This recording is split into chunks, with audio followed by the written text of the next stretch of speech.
on J. Will and Zubin.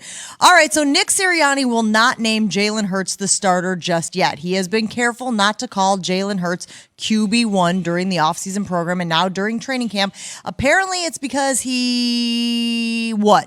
Because I can't figure this out. Like, it's very obvious that Jalen Hurts is your starting quarterback because none of the other guys have taken any first-team snaps.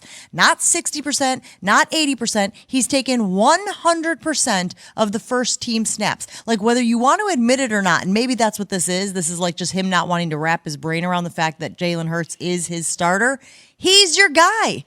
Unless you're going to go out and get another guy, unless you're actually going to put yourself in the Deshaun Watson sweepstakes, which still to me feels a little dangerous, not knowing what Watson's future is. Like, he's your guy. Why hasn't he just named him the starter?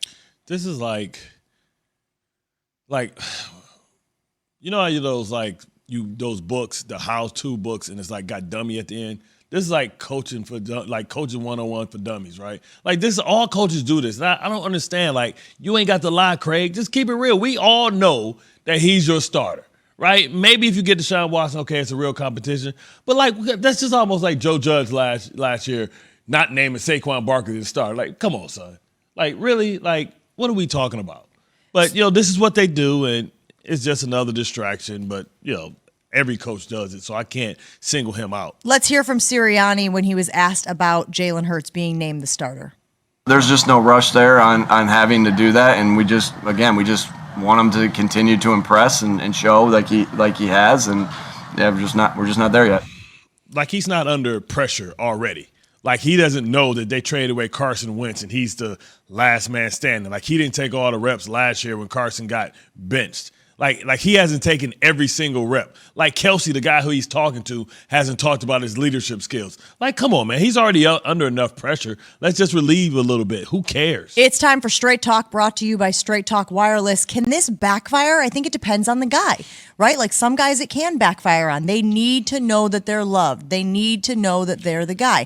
But if you look at the history of Jalen Hurts, I don't think he's that guy. I mean, just remember what he went through in college, getting benched for Tua Tagovailoa and then coming in the SEC championship game and being the hero for Alabama. This is a guy who's been through adversity at the quarterback position already. And I remember interviewing him a few years back when he was at Alabama, and his mantra was always, I was made for this. Whatever the situation is, I was made for it. Kind of like the iron sharpens iron type thing. I think he genuinely believes that whatever the circumstances are, he's going to come to. And he's going to be okay. And he's going to handle it, and he's going to show everybody. And maybe it is a little chip on his shoulder when people don't believe on him. We obviously know that some people are motivated by that.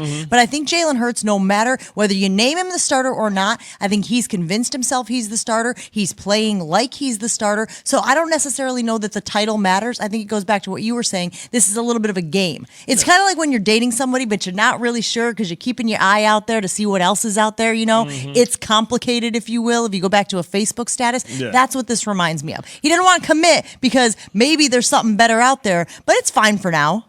I mean, is Frida really a threat? Like, I love Flacco, man, but come on, man. We know that he's a backup at this point, right? He's the same guy that backed up Sam Darnold last year. He's not pushing you or competing for the starting role. He's 36 years old. He's had his time in the sun to be a starter in this league. He's a Super Bowl MVP, but he's not pushing you. He's there to mentor and help you develop Jalen Hurts and help you have a comparable backup that can come in and help you with a couple of games if he struggles, if the kid gets injured. And this is a little bit about nothing. Now, the real threat and the legitimate threat is the Deshaun Watson rumors that maybe, they can, get Deshaun Watson. And then he might as well go ahead and go to U-Haul and start packing his boxes because it's a wrap from there on out. It just depends on if, like you said, those rumors, because we've heard sources say that things are heating up on the Deshaun Watson front, and then there are rumors saying things are not heating up at all. I do think that when coaches kind of try to do this cloak and dagger type stuff, it puts them in a very difficult spot. So Nick Sirianni was asked, have you had any conversations about the possibility of another quarterback coming in? We talk about, obviously, the Deshaun Watson situation, and here's what he had to say. Folks, it is a little bit of word vomit. We talk as a group of how do you get better every single day. And this is my conversation with Jalen. This will be my conversation with all the players.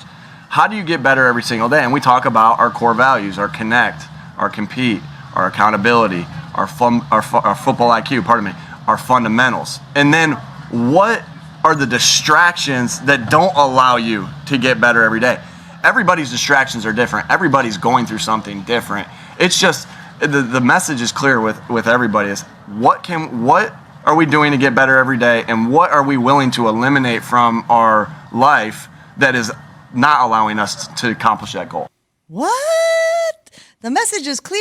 I'm sorry, that message was not clear at all. That's Straight Talk brought to you by Straight Talk Wireless. No contract, no compromise. Your reaction to Sirianni trying to make some sense of a situation, but just kind of like taking us around in circles. Yeah, attitude reflect leadership, man. And this, if attitude reflect leadership, this team is going to be confused. I don't know which.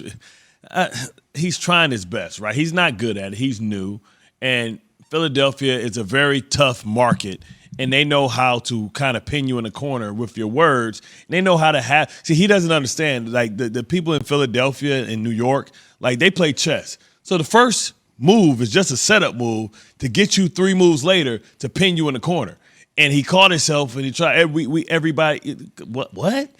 Like what? Like it reminds me of his first press conference, man. Yeah. Like man, yeah. I've been there. All right, so Hurts is getting all the first-team reps in training camp, but what about the preseason games? How much does a young quarterback actually need to play in the preseason? We're going to talk about that, but first, Bart is going to tell you about this from Rumble On. Do you have a motorcycle, ATV, or even a truck that's sitting in your garage that's been sitting there waiting to be sold? With RumbleOn.com, you can easily turn your unused vehicle into cash in minutes. RumbleOn.com will give you the cash offer for your vehicle and pick it up for free anytime, anywhere. Harley, Polaris, Can-Am, Yamaha, and even if you just are looking to trade it in. RumbleOn will pay cash no matter what the make or model. Visit RumbleOn.com today and enter promo code RADIO to get $300 increase or cash offer. Fast bikes, faster cars. Rumble On.